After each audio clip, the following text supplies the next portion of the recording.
यहाँ चुड़ैल की बेटी नाम की एक लंबी और दिलचस्प हिंदी कहानी दी जा रही है जो लगभग 2 घंटे में पढ़ी जा सकती है। आप इसे एक रोमांचक रहस्य और अद्भुत कहानी के रूप में सुन सकते हैं। कहानी की ड्रामा, डर और संघर्ष की पूरी श्रृंखला है। तो चलिए वीडियो को आगे बढ़ते हैं। चुड़ैल की बेटी। बहुत समय पहले की बात है। एक गांव में छोटे से सुंदर और नन्ही सी लड़की सोनी अपनी माँ के साथ रहती थी। उसकी माँ एक रहस्यमयी महिला थी जिसका चेहरा बहुत डरावना था और उसकी आंखों में अजीब सी चमक थी। गांव वाले उसे चुड़ैल कहते थे, लेकिन सोनी को अपनी माँ से बहुत प्यार था और वह जानती थी कि उसकी माँ उसे कभी गलत नहीं करने सकती। सोनी की माँ का नाम राधा था।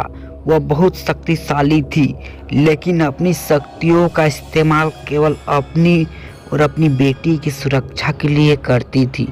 राधा ने अपनी बेटी को सिखाया था कि उसे कभी भी अपनी शक्तियों का दुरुपयोग नहीं करना चाहिए, क्योंकि ऐसे करने से उसकी आत्मा की शांति छीन सकती है। राधा की शक्तियाँ। राधा एक चुड़ैल थी, बिल्कुल एक ऐसी महिला थी जिसने अंधेरे शक्तियों से समझौता किया था ताकि वह अपने परिवार को बचा सके। उसकी शक्तियों का स्रोत एक पुरानी किताब थी जो उसने एक तंत्र मंत्र गुरु से प्राप्त की थी। इस किताब में न केवल तंत्र मंत्र थे, बल्कि उन शक्तियों को नियंत्रित करने के तरीके भी थे जो कभी कभी खतरनाक हो सकती थी। राधा ने यह तय किया कि वह कभी भी अपनी शक्तियों का प्रयोग न करे, सिवाय उस समय जब किसी की जान खतरे में हो। एक डरावना हादसा। एक दिन गांव में एक लड़की घटना घटी। गांव के पास एक जंगल था जिसमें कई अजीब घटनाएं घटती रहती थी। कई लोग दावा करते थे कि रात को वह चुड़ैल और भूत प्रेत की आवाज़ें आती थी। एक दिन गांव के कुछ लोग जंगल में खो गए। उसकी खोज शुरू हुई, लेकिन सब बेकार साबित हुआ। लोग डर के मारे रात को घर से बंद रहने लगे। सभी लोग गांव के बुजुर्गों से सुनते थे कि जंगल में एक प्राचीन मंदिर था और वहां जाने से किसी को भी लौटना दिया नहीं जाता था। लेकिन सोनी ने तय किया कि वह अपनी माँ से पूछे बिना उस मंदिर की रहस्यमय कहानी को जानने जाएगी। सोनी का साहस। सोनी जंगल में अकेली चली गई। उसने दिल से डर था, लेकिन वह यह जाननी चाहती थी कि वह डर क्यों और कहाँ। सच में कुछ अजीब था। सोनी ने जंगल में एक पुराना खंडहर सा मंदिर पाया।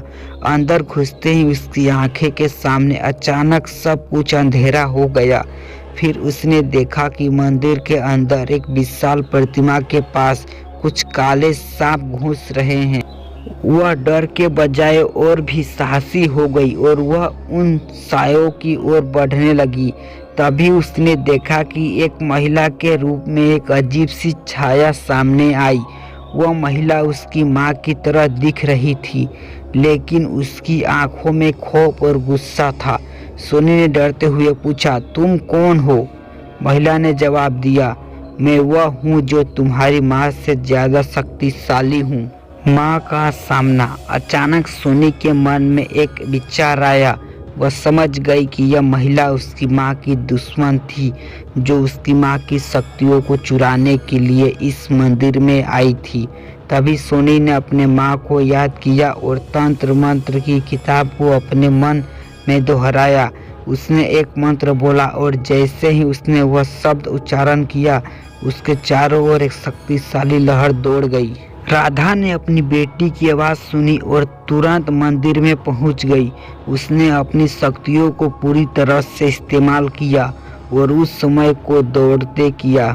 महिला डर के मारे भाग गई और राधा ने सोनी को समझाया कि वह इस दुनिया के ताकतों से हमेशा सतर्क रहना चाहिए।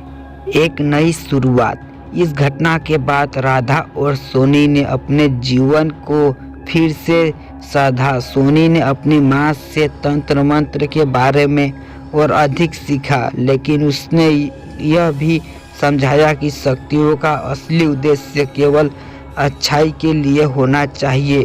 वे दोनों मिलकर गांव की रक्षा करने लगे और वहां के लोगों को भी अंधेरे ताकतों से बचाने का काम किया।